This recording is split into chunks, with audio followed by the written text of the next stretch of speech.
Hey guys, Comic Book Steve here again with another haul. I got some new releases from this past Wednesday, a book from eBay, and a decent sized haul from my comic shop with some credit I had in there. Alright, so we'll jump into the new releases. It was a very light week for me. In fact, it would have been even lighter if I didn't have to pick up a book from last week that I didn't realize came out. So we've got Captain Marvel #1 from Marvel, obviously. This is the regular cover. I did really want to get the Adam Hughes variant. Unfortunately, the shop I went to, Newberry in Faneuil Hall, I go there during lunch, and they didn't have it on the shelf. The guy behind the counter was putting it back on the shelf, the Adam Hughes variant, as I was looking at the rack. So I was like, oh, hey, I wanna get that one. And he's like, oh, don't buy that one. Someone just tried to buy that, and there's a tear on the back. So not sure why he was putting it back on the shelf, but that kind of sucked because I was really looking forward to finding that one. I didn't do a lot of hunting around to see if any other stores had any.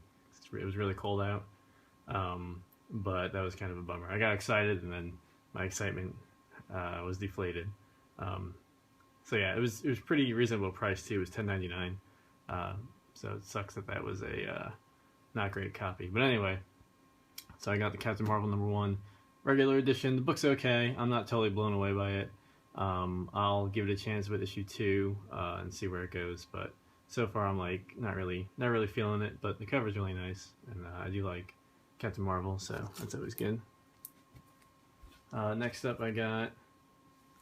This is from last week, I guess. Batman and Robin Eternal #15 with Azrael right on the cover, which is really awesome. Glad they finally put him on the cover of this series. I didn't realize he was going to be in the series anymore, so I wasn't really paying attention to it, but then I saw a review online. I was like, oh crap, Azrael's back in the book, so really happy about that. Then I picked up issue 16 from this week, which continues that story, so pretty decent story. Yeah, I hope they continue to use Azrael. Maybe that'd be awesome if they spun him into his own series. I don't think that's gonna happen, but we'll see. Cool to see him around in the new DCU. I'm not sure if we're calling it the New 52 anymore. Next up, we got. So I went to the flea market, Rayham Flea Market in Massachusetts. The only decent-sized flea market that I know of on the east side of Massachusetts. But this one's kind of dried up a bit. I haven't found anything good there in a while. I bought one book this time, but it was really just to fill a gap in my SpiderMan collection. But it's a little beat up. So Amazing 315. It looks great in the package or in the plastic. But if you took out the book and ran your hand against it, it's got a lot of dents and bumps in it. So I paid $2 for it, so it's not a huge loss. But I will definitely want to get an upgrade because this is a pretty important book. It's one of the McFarlane books, and it's pretty important for the Venom saga. It's the technically first Venom on the cover, and it's his first return after Spider-Man 300, so this was always one I wanted. So yeah, I'm glad to have it. I just really want to have a nicer copy, and I'll probably not go to the Rayham Flea Market anymore. Maybe I'll give it like a extended duration before I return there. If anyone knows any other flea markets or large like flea market type places in Massachusetts, let me know, because I definitely dying to find something new that's like has a reoccurring or replenishes their vendors, you know, just so that this place always has the same ones. If you go in the summer, they might have someone different there on the outside, but during the winter, especially in the indoor part, there's always the same vendors. So, and they don't seem to get too many new things. I did have a lot of luck there when I first started going about 1.5 to 2 years ago, but not so much anymore. Alright, so this next one is off of eBay with more of my PayPal money. Amazing Spider-Man $2.99. Never had that one. There's a big hole in my heart not having this one. It being a Black Spider-Man cover and the first full cameo of Venom. So it's a really awesome one to finally get. I think I paid $21 for this. It's a really nice copy. Not much wrong with it. So I was very happy with that. This one I got for a buy it now for $21. A lot of the auctions seem to be closing around like $25, $30 for a book in this condition. So I was really happy to get this one. Another one off the list. The next up, we got a bunch of books I got off of mycomicshop.com with some credit that I had from trading in hardcovers and collection books that I'm not really interested in anymore. Alright, so we got Web of Scarlet Spider #2, the non-enhanced cover. And a lot of these were, I can't remember the prices on these, but I think the most expensive one was $9. That's only one book. Most of them were like between 2 and 4, I'd say. Then we got Spectacular Scarlet Spider #2, the non-enhanced variant. I like these non-enhanced variants of this series. In general, I like non-enhanced variants. Whoops. Knocking down the camera. See, I got my Hobgoblin and Green Goblin Marvel Legends hanging out. Two of my favorite action figures from the Legends series. Yeah, and then we got Amazing Scarlet Spider, again, the non-enhanced variant. And this one was like 99 cents, I believe. Amazing Spider-Man 583, the 5th printing. I didn't know they had a fifth printing, so when I saw that, and I saw it for a cheap price, I thought I'd grab that. And we got Amazing Spider-Man 634. I think this was a 1 in 10 variant for the Gauntlet series, or the Gauntlet storyline. This one, their grading is a little weird sometimes. Sometimes they'll mark something as like fine or fine minus, and it'll look actually better. Other times they'll mark something as fine, and it'll look worse than you're expecting.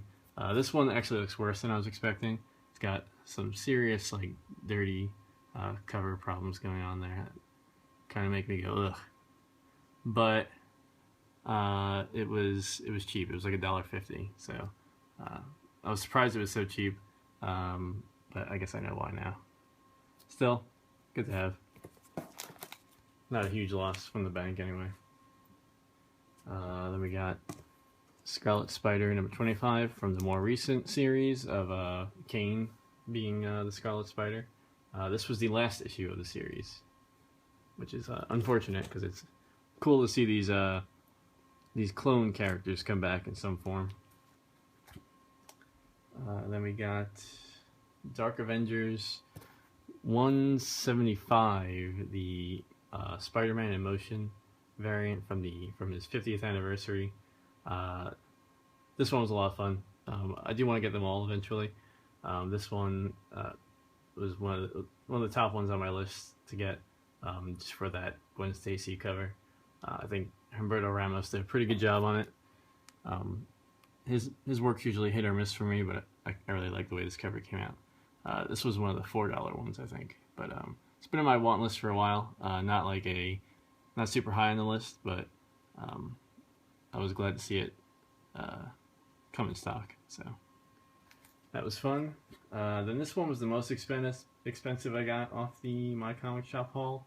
Again, another Spider-Man in Motion variant from XMen Legacy 268. This is obviously the Clone Saga Scarlet Spider variant, part of that motion connecting variants. I don't have too many of them, but again, I do want to get them all eventually. But this one was one of the most fun for me because I really like the Clone Saga and Scarlet Spider. Again, you know, it fell apart near the end of the Clone Saga, and it definitely went on too long. But I was always a fan of Ben Reilly. I was sad to see him go, but it's fun to get these variants with him in it. And then we got Amazing Spider-Man Family #1. This was another cheap one. This was the cover's added grand enough. It's not a variant, but it's still a cool cover. It was, I think it was like $1. So I was like, yeah, sure, I'll drop $1 for a Spider-Man #1 that I don't have before. There's a lot of Amazing Spider-Man Family relaunches and series, so it gets confusing trying to. I thought I had them all the #1s, Amazing Spider-Man Family, but there's quite a few. I think I have them all now, but we'll see. Either way, this was a fun one to get. It's got some reprints. It's got some news stories. It's got a reprint of Amazing 300, so that's fun. Surprised I didn't put Venom on the cover to sell it better. Then this one is Amazing Spider-Man 700.5B. I got this because it is the numerical order. If you count the point numbers, this is the last issue of the series. Now, obviously, it doesn't, like, the 700.1 to 700.5 is like a story, I guess, in the past, because if you don't know, issue 700 is the beginning of the whole Doc Ock running around as Peter Parker storyline that goes into Superior Spider-Man and so on and so forth. So 700.1 to 700.5 was like a in the past storyline, so it doesn't like fit in continuity after 700, but in numerical order it's the last issue, so that was fun to get, and it was cheap. And this one is the variant edition. Not sure what the regular cover looks like, but I thought I'd go for the variant since it wasn't really that much more expensive. I think it was maybe $3, $2. Not a high in demand book, but still fun to get. Then we got this guy, Amazing Spider-Man 432. This is the B variant, I guess. I thought the wanted poster ones were the variants, and this was the regular cover, but apparently not. But either way, I have the first cover, the wanted poster one. I didn't have this one, so I thought I'd pick it up. It was, again, pretty cheap. It was like $1.50, $1.60, which I was surprised about. These later 400s Amazing Spider-Man issues are a little bit hard to find. This one I don't see around too often, but it's not like a super high in demand book, I guess, unless you're trying to complete your collection. And then the last one I got was Amazing Spider-Man #1, the Ace edition from Wizard. This was what I meant by my comic shop having weird grading. This one was listed as a fine. Now the cover the sticker on the cover says fine, very fine. I would put it more in the very fine territory. So it's pretty good looking copy. I don't see any problems really with it. But then that other fine book was all like dirtied up. So I don't know. It's a hit or miss sometimes. Usually they undergrade, but like in this case, but sometimes you get a bad egg. I suppose it would be more of a problem if you bought like expensive books on their site, but since I usually buy just little cheap books to fill up gaps, it's not a big deal. But this one was a lot of fun. Another one that's been on my want list for a while, so I was glad to see it come up. I think this was around the $5 range, but that's not too bad.